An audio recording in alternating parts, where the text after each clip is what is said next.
नमस्कार, मी पंजाब डक. राज्यातल्या सर्व शेतकऱ्याला सांगू इच्छितो की राज्यामध्ये सांगायचं 1 तारखेपर्यंत म्हणजे 1 ऑगस्ट पर्यंत जळगाव जिल्हा, धुळे जिल्हा, नंदुरबार जिल्हा, नाशिक, कळवण, त्याच्यानंतर अहिल्यानगरचा काही भाग, इकडं वैजापूर ह्या भागामध्ये म्हणजे आणखीन 2 दिवस म्हणजे थोडा भाग बदलत विखुरलेला स्वरूपाचा पाऊस पडणार आहे.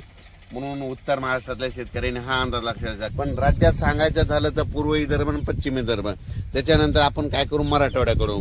मराठवाड्यामध्ये परभणी जिल्हा, हिंगोली जिल्हा, लातूर जिल्हा, नांदेड जिल्हा, वाशिम, त्याच्यानंतर बीड जिल्हा, धाराशिव जिल्हा, सोलापूर जिल्हा या भागामध्ये आणखीन आजच्या दिवस थोडं वातावरण राहणार आहे.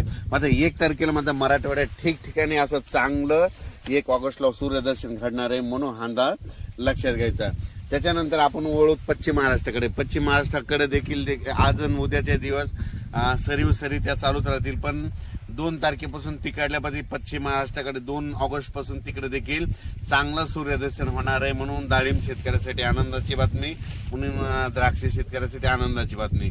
त्याच्यानंतर काय करायचं, आपण पूर्व आणि पश्चिमी विदर्भ 6-5-11 जिल्ह्यामध्ये म्हणजे वर्धा, नागपूर, भंडारा, गोंदिया, चंद्रपूर, त्याच्यानंतर अकोला, यवतमाळ, बुलढाणा, अमरावती या भागामध्ये पूर्व आणि पश्चिम म्हणजे 6-5-11 जिल्ह्यामध्ये तिकडं आणखीन 1 तारखेपर्यंत थोडं ढगाळ वातावरण आणि तुरळक ठिकाणी पाऊस देखील असणार आहे.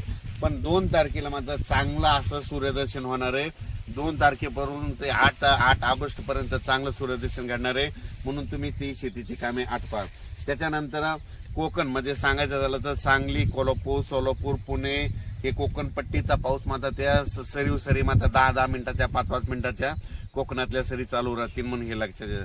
त्याच्यानंतर कर्नाटकमध्ये बेळगाव, निपाणी त्या भागात देखील म्हणजे सरी थोड्याफार येणार आहेत, म्हणून कर्नाटकच्या शेतकऱ्यांनी हे देखील अंदाज घ्यायचा. पण राज्यात परत तुम्हाला सांगू इच्छितो की आता परत 1 ऑगस्ट पासून ते 8 ऑगस्ट पर्यंत काय होणार आहे, चांगलं सूर्यदर्शन होणार आहे. पावसाचा जोर कमी होणार आहे. मग पाऊस नंतर राज्यात कधी येणं, शेतकऱ्याने कधी कामं करून घेतली. तर शेतकऱ्याला सांगू इच्छितो की तुम्ही काय करा, 8 ऑगस्ट पर्यंत तुम्ही शेतीची कामे करा. पण 8 ऑगस्टला तुम्हाला सांगतो की पाऊस कोणत्या प्रकारे कोणत्या भागात येणार आहे. 8 ऑगस्टला तुम्हाला सांगतो कर्नाटकमध्ये बेळगाव, निपाणी तालुका, त्याच्यानंतर सातारा, सांगली, कोल्हापूर, सोलापूर, त्याच्यानंतर पुणे, त्याच्यानंतर अहिल्यानगरचा दक्षिणेचा भाग, त्याच्यानंतर सोलापूर जिल्हा पूर्ण, त्याच्यानंतर धाराशिव जिल्हा पूर्ण, लातूर जिल्हा पूर्ण, परभणी जिल्हा, त्याच्यानंतर बीड जिल्ह्यात जामखेडपर्यंत, त्याच्यानंतर इकडं नांदेड, यवतमाळ या भागामध्ये हा पाऊस येणार आहे 9 ऑगस्ट नंतर, म्हणून हे अंदाज लक्षात येतात. अचानक वातावरणात बदल झाला तर लगेच एक मेसेज दिला जाईल.